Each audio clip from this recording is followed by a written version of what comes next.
pagi, Assalamualaikum warahmatullahi wabarakatuh. Edisi untuk Ramadan tahun ini saya ditemani Opi. Opi ada di mana nih? Sahabat CCTV. Kita sekarang berada di pantai Senggigi di Lombok Barat. Senggigi Lombok Barat tuh di belakangnya ya. View-nya bagus sekali. View-nya bagus banget. Ya. Kenapa cerita Akso dari Lombok? Nah ini akan sangat menarik ya. Mudah-mudahan ini menjadi bagian dari Ramadan kita ya. Lombok ya, kalau kita lihat di pinggir Senggigi ya banyak pemandangan yang luar biasa, yang indah ya, nggak kalah dengan objek pariwisata lainnya yang kita sama-sama tahu sebelumnya, daerah lain misalnya Bali dan seterusnya. Nah yang membuat menarik cerita ini adalah kita akan cerita Akso dari Lombok. Nah ini yang akan menjadi menarik. Apa itu cerita Akso dari Lombok? Kita akan ceritakan berikut ini. Tapi sebelum itu, sahabat CCTV, kita seperti yang kita ketahui bahwa Lombok merupakan sebuah kota yang mempunyai culture atau budaya dan tradisional yang cukup kental, di mana kekayaan alamnya juga masih sangat asli. Nah, sahabat CCTV, sebelum kita cerita tentang Akso, akan kita ajak juga untuk berkeliling ke seputar Lombok. Ya, kita putar-putar. Nanti kita lihat ada apa di Lombok ya. Oke, saksikan terus.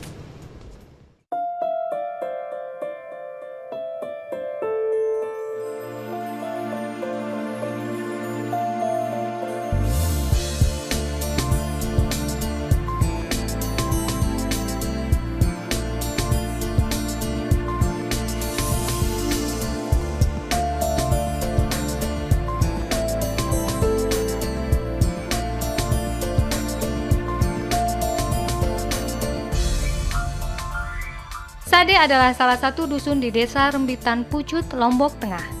Dusun ini dikenal sebagai dusun yang mempertahankan adat suku Sasak. Suku Sasak Sade sudah terkenal di telinga wisatawan yang datang ke Lombok. Ya, Dinas Pariwisata setempat memang menjadikan Sade sebagai desa wisata. Ini adalah rumah tradisional. Benar, dan ditinggali oleh yang selalu dilumurin dengan kotoran kerbau ya.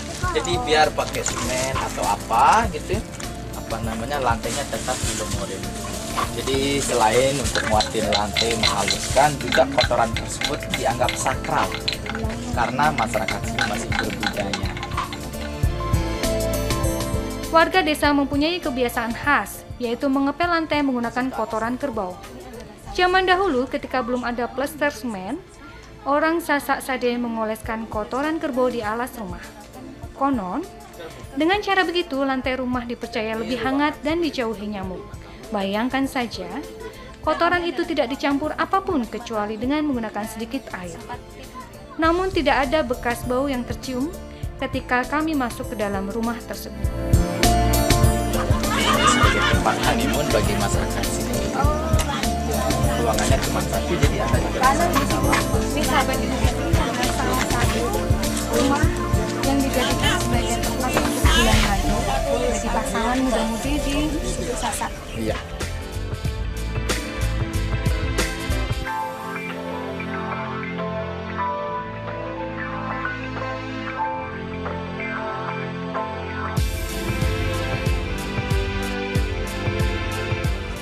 Jadi kalau bijinya udah terlepas, jadi ini nanti dipetik biar kapasnya lembut ya.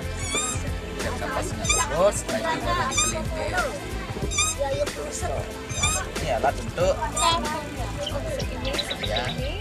melintirkan kapas. Jadi bentuk aslinya adalah seperti ini. Iya, bentuknya seperti ini. Masih asli dari pohon. Iya. Lalu dipelintir menggunakan ini. Dilepaskan dulu ini. Apa namanya, cubit. Dengan ini dilepaskan satu-satu dengan menggunakan tusuk seperti alat apa? Ini sebenarnya bukan alat untuk melepaskan ini kapas, ya, tapi alat untuk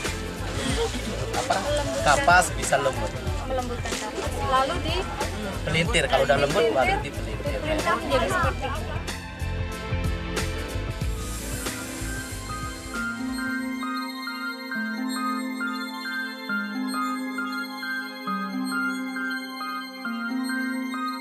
Sahabat UCTV, sekarang kita berada di tempat pemintalan ya Bu ya. Ini tempat untuk memintal dan memberi warna. Ya, untuk kombinasi warna bagi Untuk tenunan. kombinasi warna bagi tenunan.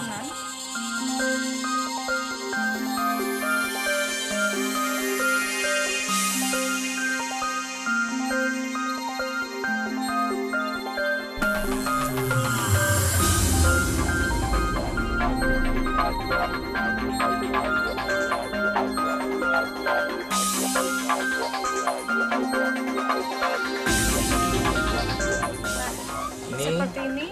Jadi berdiri alatnya dulu. diberdirikan, Terus masukin benangnya masukkan benangnya yang ya. yang diikat. Lepas kiri. Lepas sudah ini kalau udah Oh, berdiri lepas ya. Tinggal Seperti ini. masukin. Masukkan benangnya ke Iya. bawah. Benar, tarik Ya, ke kiri. tarik ke kiri. Kalau udah masuk Lalu lepas ini, lepas, terus diayunkan lagi. terus diayunkan seperti ini. Iya. Lalu Itu kalau udah diayunkan, jadi ini diayunkan biar benang dimasukin tadi padat ya, rapat. oh ya, supaya benang yang Empat. dimasukkan tadi.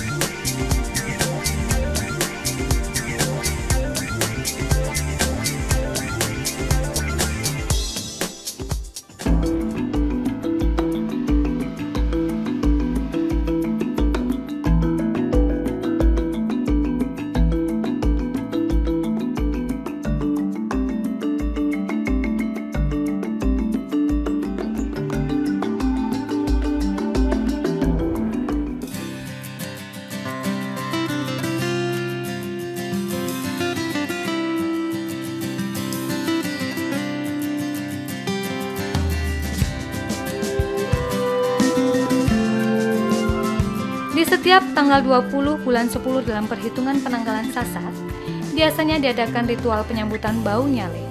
Bau dalam bahasa Sasak berarti menangkap. Dan Nyale adalah sebuah nama cacing kecil yang biasanya hidup di bebatuan.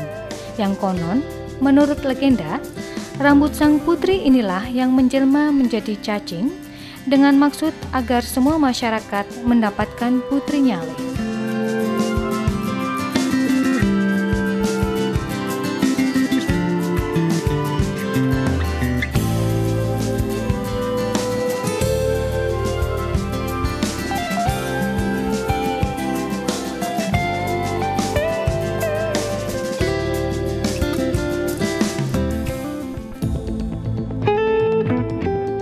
Desa Sukarare merupakan sentra penghasil kerajinan tenun songket terbesar di Lombok. Lokasinya berada di luar jalur Calanegara, Kecamatan Jonggot, Lombok Tengah. Setibanya di Desa Sukarare, pengunjung akan langsung disambut oleh kaum perempuan yang berpakaian adat Sasak. Mereka siap mendemonstrasikan keterampilan mereka dalam menenun. Motif-motif songket yang ditawarkan pun sangat beragam, antara lain motif ayam, motif kembang 8, motif kembang 4, motif bergambar tokek yang merupakan simbol keberuntungan, motif pakerot yang berbentuk horizontal, motif terunda yang berwarna violet, dan masih banyak lagi. Memang corak khas orang Lombok, motif Lombok. Memang udah dari coraknya dari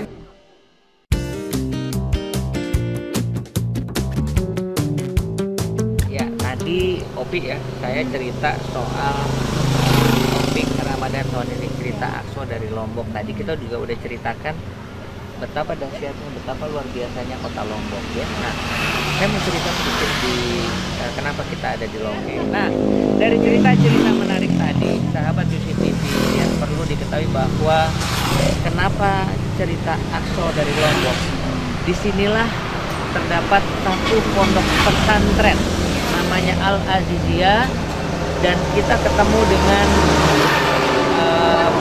tuan guru yang menjadi kiai karismatik ya. Yang Kita ajak ke pondok pesantren, kita lihat juga berapa besar perkembangan pesantrennya. Hanya dalam waktu 25 tahun, beliau sudah mendirikan banyak sekali lembaga-lembaga keagamaan ya. dan yang belum pernah masuk pondok pesantren wanita, kita lihat nanti di sana. Ya, saksikan terus. Oke, sampai ketemu. Kita Siap. lanjut.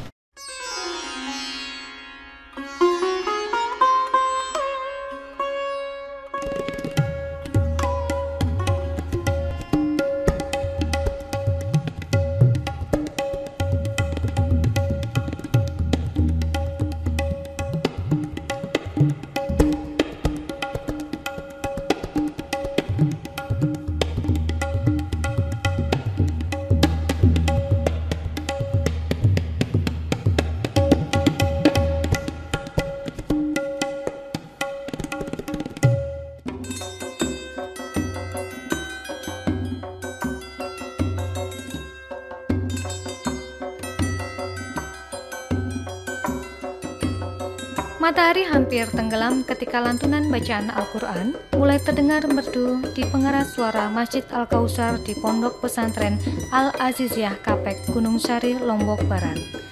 Para santri pun nampak bergegas mulai berbaris di syaf masjid untuk menunggu datangnya sholat maghrib berjamaah.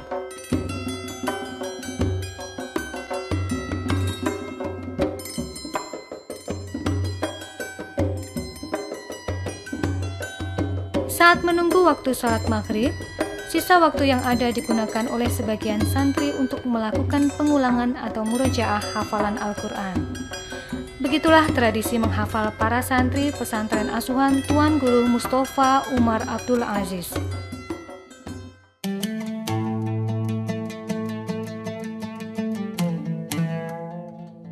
Sejak berdiri, pondok ini memang mengarahkan santrinya untuk menghafalkan Al-Quran. Pondok Pesantren Al-Aziziyah ini berdiri sejak tahun 1986.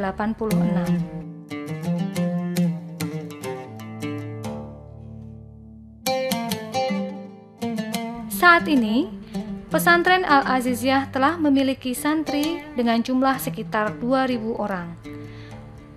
Bahkan sejak berdiri hingga tahun 2013, pesantren ini telah meluluskan banyak sekali penghafal Al-Quran. Satu prinsip yang tetap dipegang pesantren Al-Aziziyah, yakni setiap murid yang mondok tetap menghafalkan Al-Quran, meskipun tingkatannya berbeda-beda.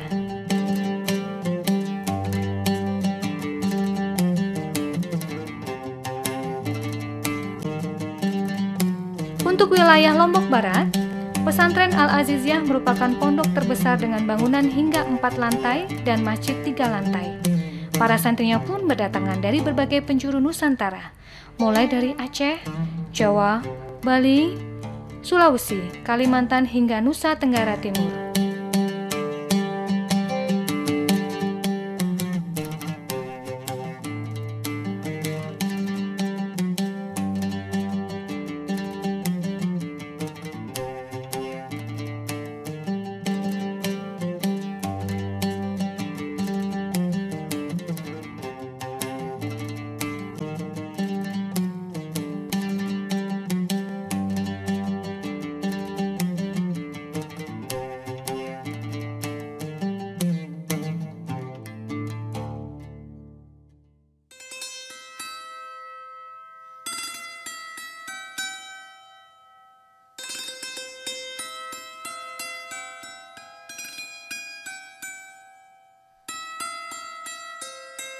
Assalamualaikum warahmatullahi wabarakatuh, sahabat UCTV.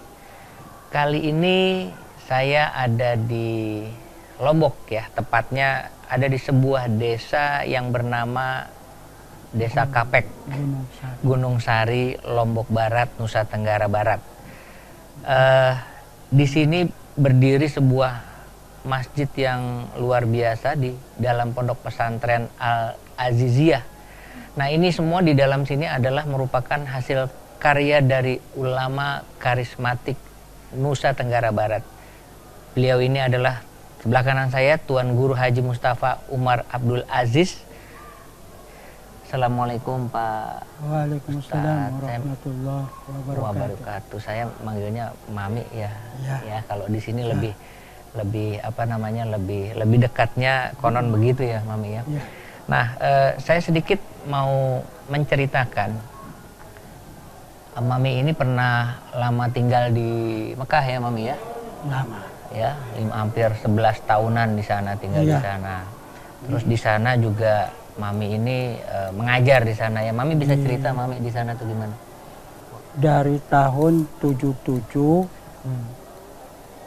76, 77 sampai tahun 85.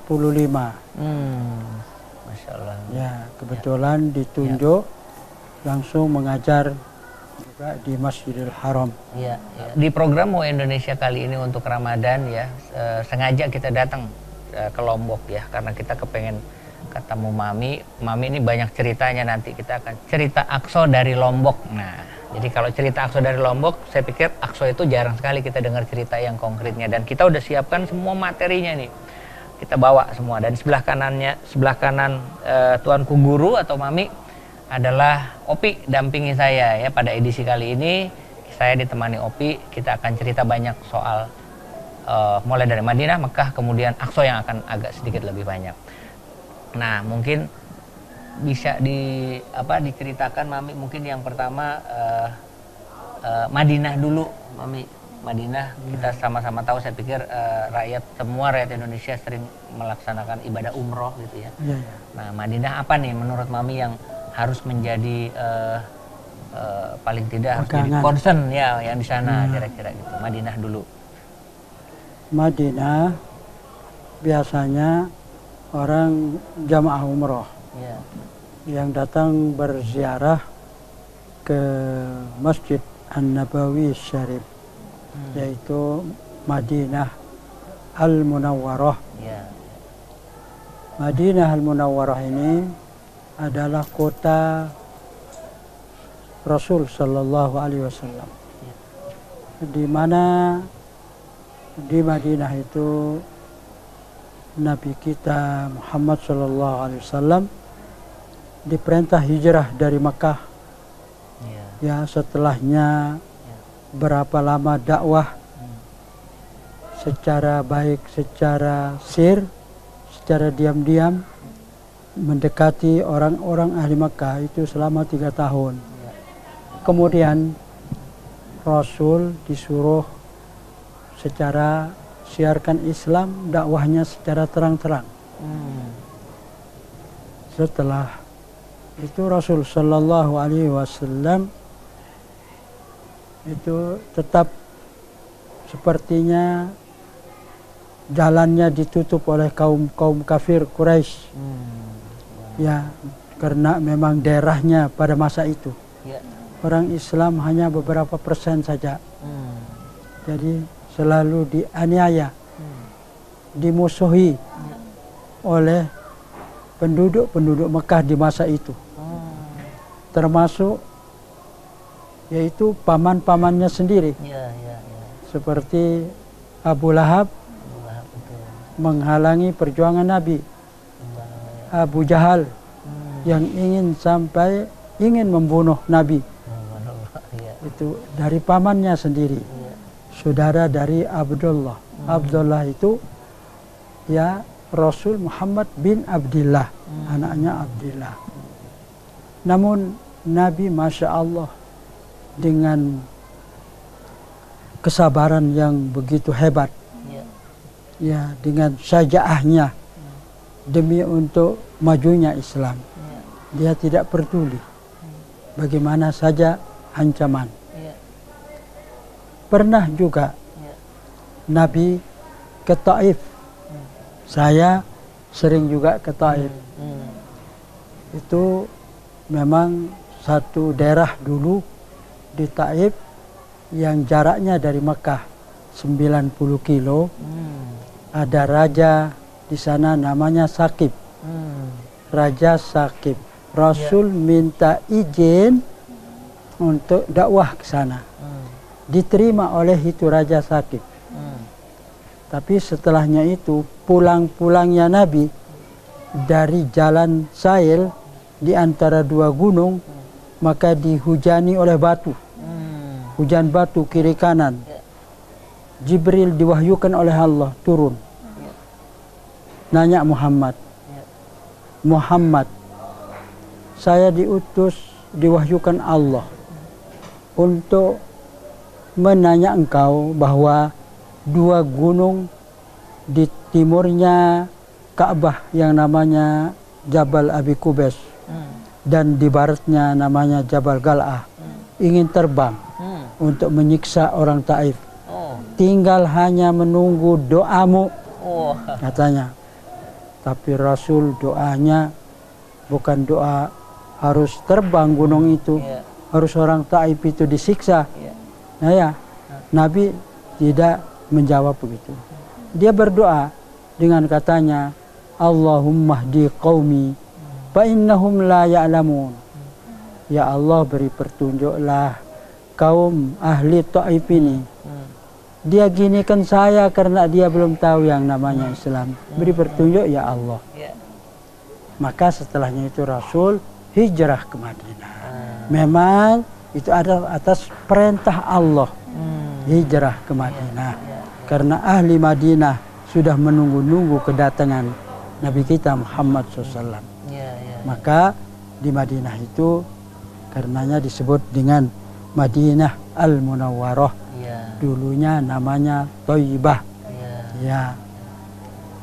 Ini yang menarik.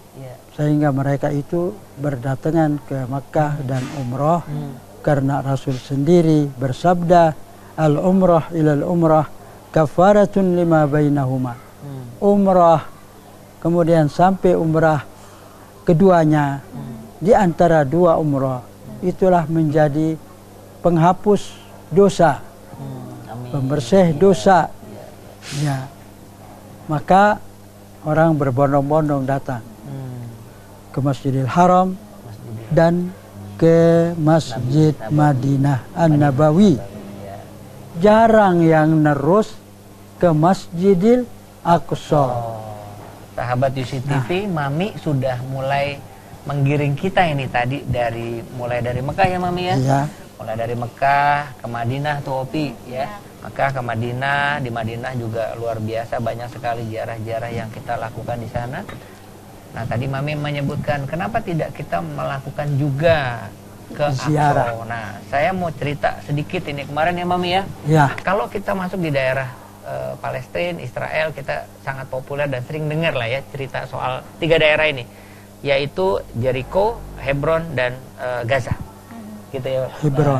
Hebron. Nah alhamdulillahnya kita mendapatkan 2 tempat, Hebron dan Jericho kita dapat, kecuali Gaza karena agak jauh ya. Nah jadi ceritanya akan kita mulai dari situ ya. Nah setelah kita masuk dari checkpoint itu Opi, yang saya juga tidak lupa pertama kali adalah kita mengunjungi, nah ini ya Mami ya, makamnya Nabi Musa. Makamnya Nabi Musa nih. Nah ini yang namanya di daerah Kashibil Ahmar. Nah ini bisa diceritain dikit ini Mami nih yang di daerah. Saya ada fotonya sama Mami loh, sahabat UC TV. Saya masuk pertama di sana biasa-biasa. Setelahnya saya ziarah ke Masjidil Aqsa, terus turun mendatangi Masjid Sayyidina Umar. Yang di bawah. Yang di bawah itu ya. Yang dekat baratnya Aqsa ya. Jadi kalau kita lihat di sini ya, jadi ada sebelah kiri saya, sebelah kiri atas ini adalah Masjid Umar. Ya, Masjid Umar. Masjid Umar ini memang luasnya daerah Masjid Aqsa itu luas sekali. 22 hektar. 22 hektar. Jadi Masjid Umar itu adanya yang di bawah ya. Di bawah. Ada di bawah itu kalau nggak salah kubahnya tuh hitam warnanya ya. Kubahnya hitam. Nah, yang tadi Mami cerita Masjid Aqsa itu adalah yang ini, yang kubahnya kuning kayak emas itu. Memang emas. Dari Raja Abdullah Yordan. Nah, ini betapa yang bikin. Betapa luar biasanya Masjid Umar dan Masjid Aqsa. Jadi kalau Mami cerita ini adalah Masjid Aqsa ya. Nah, saya akan masuk ke dalam lagi karena tadi Mami udah cerita Masjid Aqsa ya. Jadi di dalam Masjid Aqsa itu kita melihat ada tapak pada saat Nabi Muhammad menjelang Isra Mi'raj. Mi'raj. Nah, akan Mi'raj. Iya, betul ya. Maka ini tapaknya ini ada di dalam Masjid Aqsa yang kubahnya dari emas itu ya tadi Mami ya. Nah, inilah tempatnya ya Mami, betul ya? Tempatnya ini kan yang tangan kita masuk itu ya. Nah, inilah telapak kaki Nabi Muhammad. Tempat Nabi Muhammad pada waktu dia mau naik pada waktu mau Isra ke langit. Ya, waktu Mi'raj. Ya, nah itu masih ada di sana tempatnya, bisa diceritain kali Mami. Terus kan di bawahnya juga ada tempat sholat tuh Mami. Itu memang tidak tempat sholat, tapi karena itu batu memang asli begitu, batu gerompong ya. Di sana di dalam batu itu dulu jadi kiblat.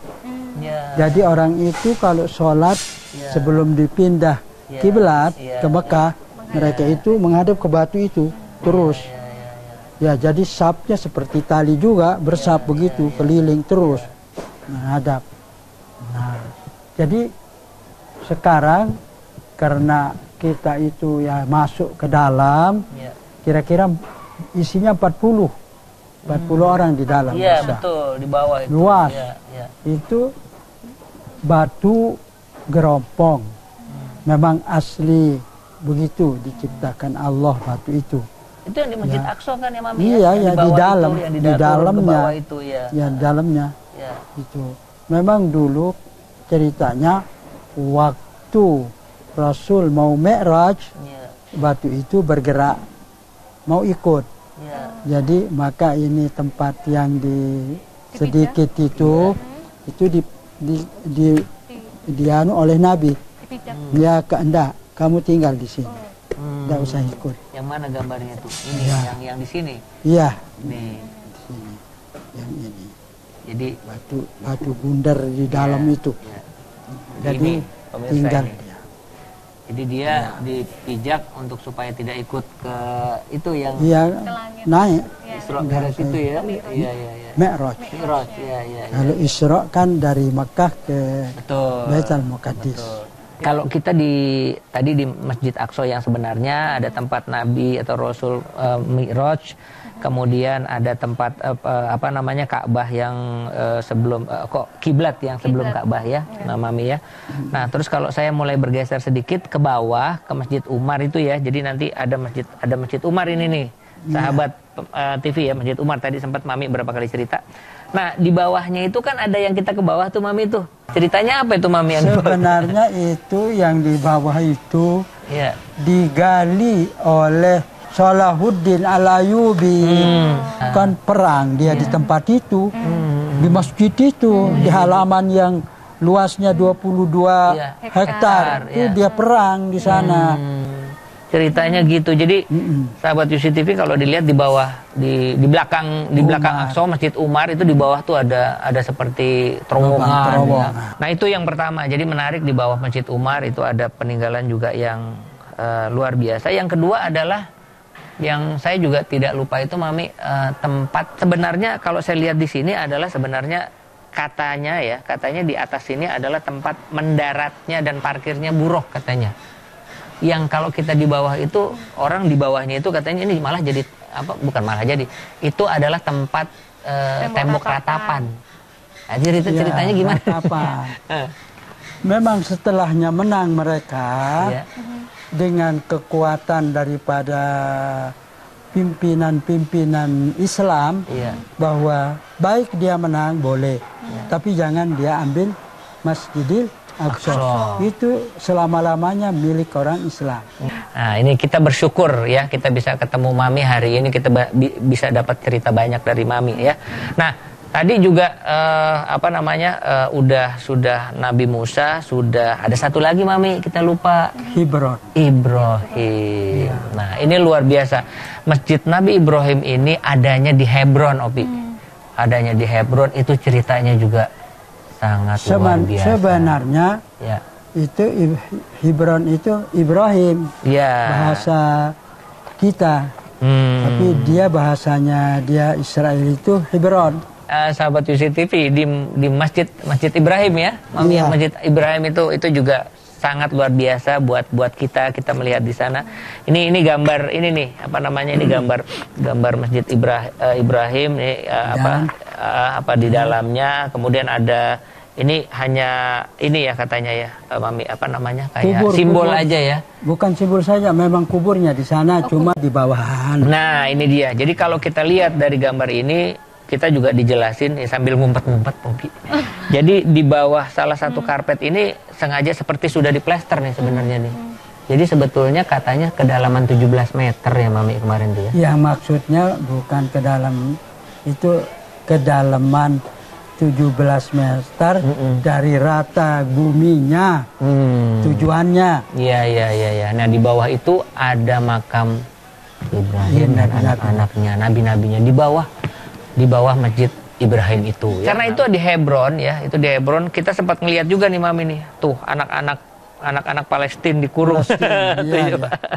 Jadi anak-anak Palestina dikurung di atas, nggak bisa keluar mereka tuh. Nah ini masih ada gambar-gambarnya. Ya, tuh. Yang di dalam. Iya, yang kita keluar dari masjid di sebelah kanan. Ini kan dikumpulkan gitu ya. Dikumpulkan. Yang istilahnya masih dalam apa? Istilahnya tahanan ya. Nah ini ya, jadi itu kemudian ya ini beberapa tempat kita memang harus penjagaan lah ya. Di sana ada banyak penjagaan ya. Kotanya juga memang agak sepi di Palestina itu. Dan menariknya Dan ini begitu maju.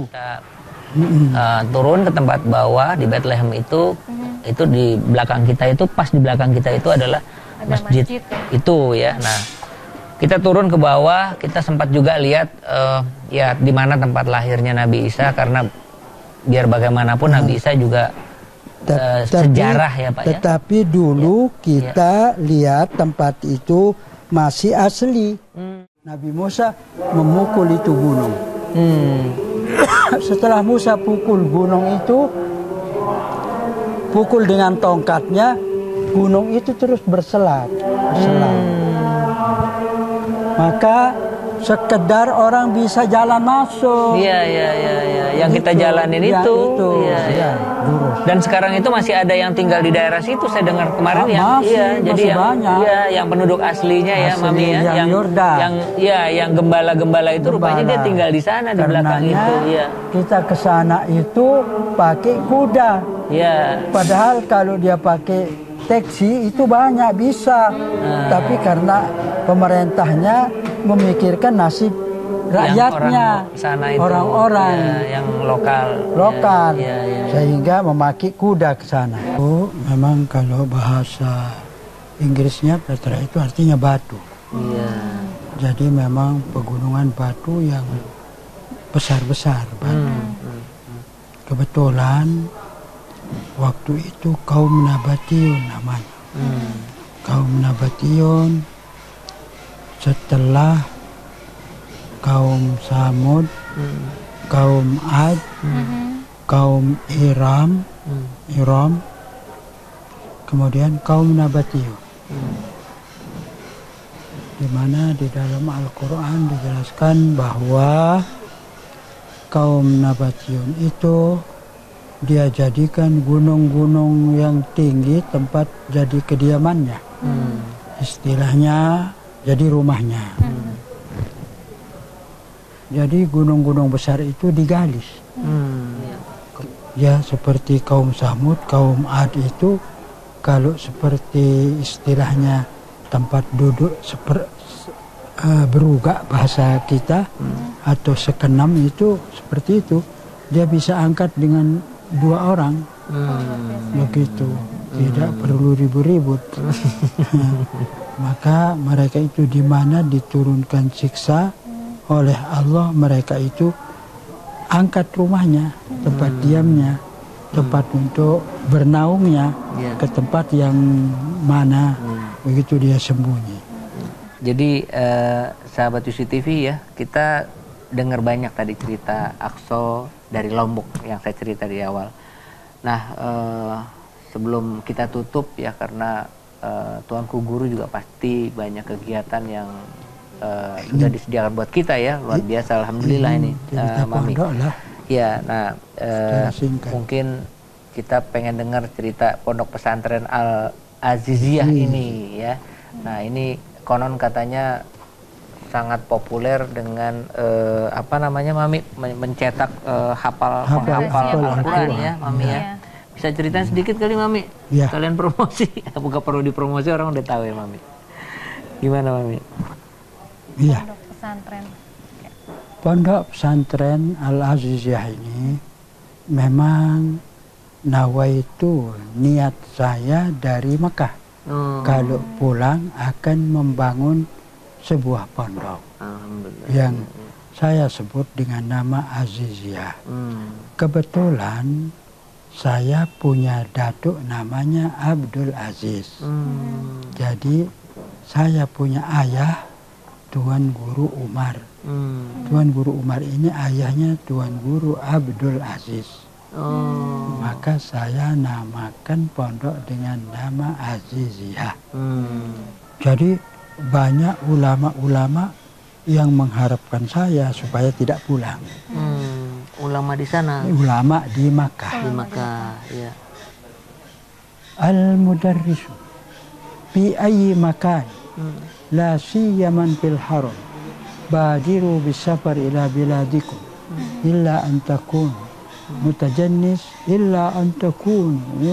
mutajannis Saudiyah atau tabaiyah Saudiyah wa syukran limuddati syahrain ala dimnil mamlakatil arabiyyah as-Saudiyah. Saya masih hafal itu begitu saya hafal pengumuman. Artinya semua ulama-ulama yang mengajar di mana saja, ulama asing yang mengajar di mana saja, di Arab Saudi, lebih-lebih di Masjidil Haram.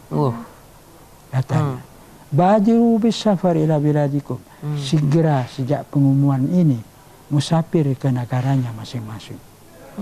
Kecuali kalau dia tabaiyah atau mutajannis Saudiyah, asli Saudi atau tabiiyah menjadi penduduk Saudi. Kiai, kalau misalnya menghafal saja tanpa mengetahui artinya, apakah gimana? Itu membaca Al-Quran, menghafal Al-Quran. Nah, sekalipun dia tidak tahu artinya, dia dapat pahala. Karena Al-Quran kalamullah. Ya, Malik Allah. Ya. Tuh. Itulah sahabat UCTV, tuanku Guru Haji Mustafa Umar Abdul Aziz. Saya menyapa beliau dengan sebutan Mami sebagai salah satu aset bangsa dan aset agama, ya saya pikir. Terima kasih banyak Mami, Tuanku Guru atas waktunya. Mami, ini sebelum ditutup mungkin kalau berkenan bisa ditutup dengan doa sedikit Mami, buat semua Muslim Indonesia itu ya, pada waktu nanti akhirnya bisa mendengar juga doa Mami, mungkin sedikit Mami. A'udzubillahi minasyaitonirrajim. Bismillahirrahmanirrahim. Alhamdulillah hamdan yuwafi ni'amahu wa yukafi mazida. Ya Rabbana lakal hamdu kama yanbaghi li wajhi sultanik.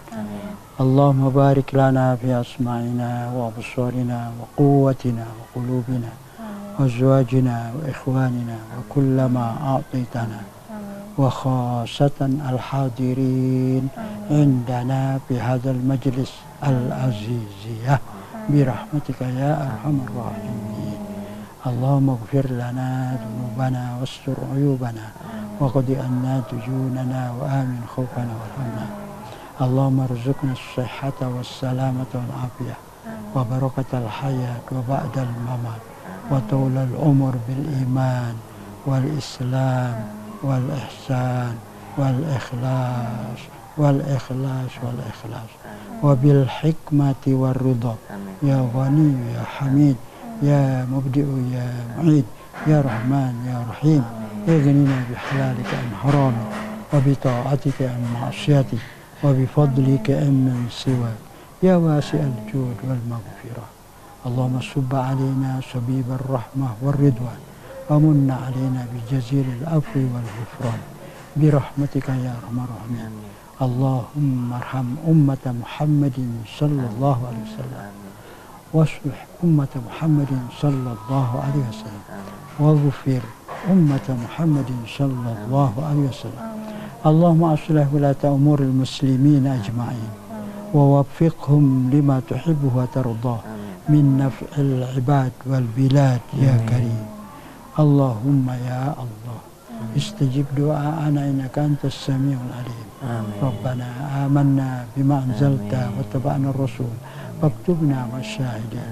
ربنا وآتنا ما وعدتنا على رسولك ولا تخزنا يوم القيامة إنك لا تخلف الميعاد.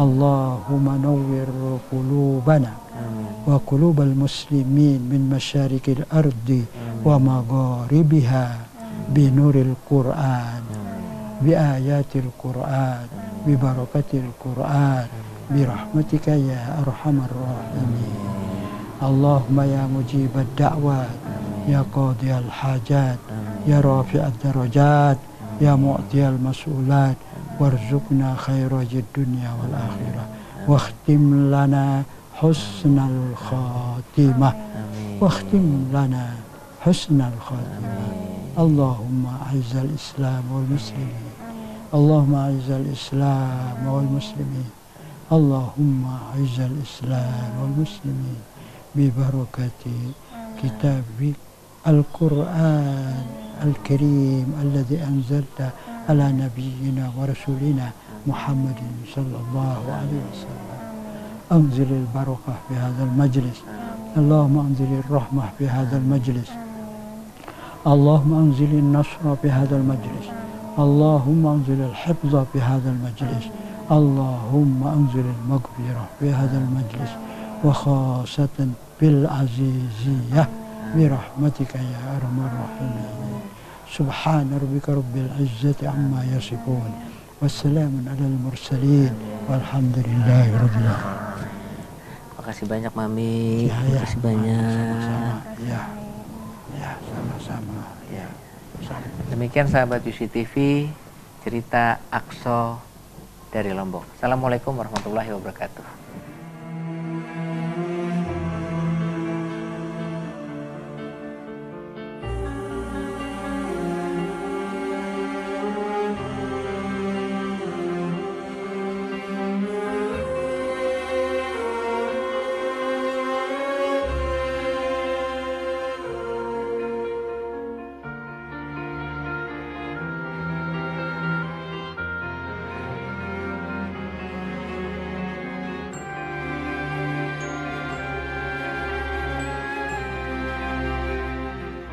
Ya, jadi kita udah harus balik Jakarta ya Obi ya. Iya, waktu sayang sekali ya Pak ya.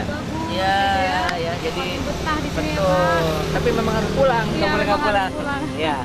Nah, Obi mungkin ada yang mau disampaikan, silakan. Oh ya, sahabat UCTV, kami mengucapkan selamat menunaikan ibadah puasa dan selamat menyambut Ramadan.